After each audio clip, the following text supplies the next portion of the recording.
Good morning. My name is Betty, and I'm a docent at the Cincinnati Art Museum. Welcome to CamLook. At 10 o'clock every weekday, a staff member or volunteer will share an object from our permanent collection and post questions for discussion. So join us for each new CamLook. I really love the nooks and crannies of the Art Museum. A wanderer can turn in a different direction and suddenly find marvelous hidden treasures, like Gallery 203. To find it, just turn right at the large altarpiece in Gallery 204, and suddenly you find yourself in a small medieval chapel.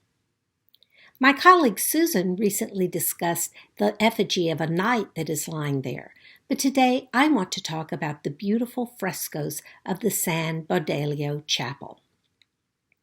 The original San Baudelio Chapel is located in northern Spain and was built at a time of great turmoil. Much of the Iberian Peninsula had been conquered by African Muslim forces starting in the year 711. By the 11th century, Spanish Christian forces were on the offensive to retake their former territory. No wonder the Hermitage of San Baudelio de Boulogne looks like a fortress when you approach it. It sat in the border area that had only recently been reconquered.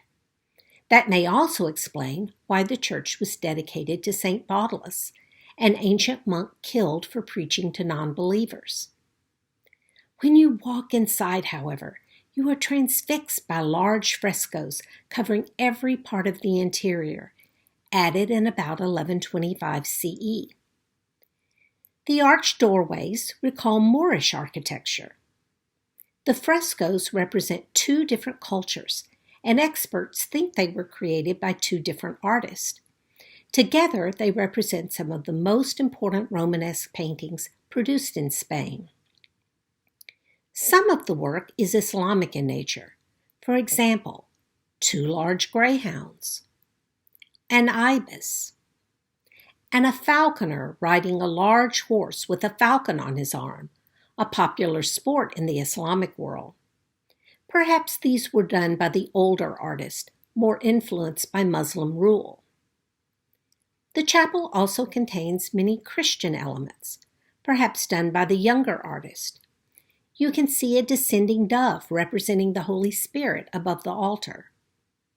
Also, note the painting on the left wall of Mary Magdalene, a follower of Jesus, meeting Christ after his resurrection. But it is December, so I want to draw your attention to the large figure on the back wall to the left of the altar. It's St. Nicholas. This looks nothing like the Santa Claus figure that we associate with Christmas, but rather the original saint, a Syrian bishop. He sits on a pillowed chair with a luminous cloud or halo around him. His white hair is cut like a monk's, and he is wearing a long white tunic and a red mantle over it. In his hand, he holds a bishop's staff and makes a gesture of peace. Can you imagine people coming into this beautiful chapel to kneel in quiet prayer, surrounded by the vivid art on the walls?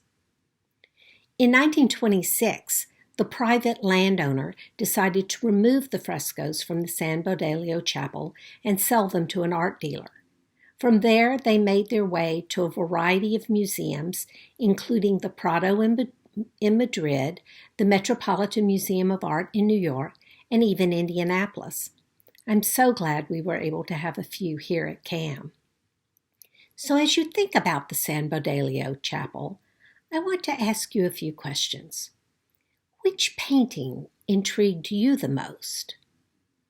Can you think of other examples of a multicultural influence on art?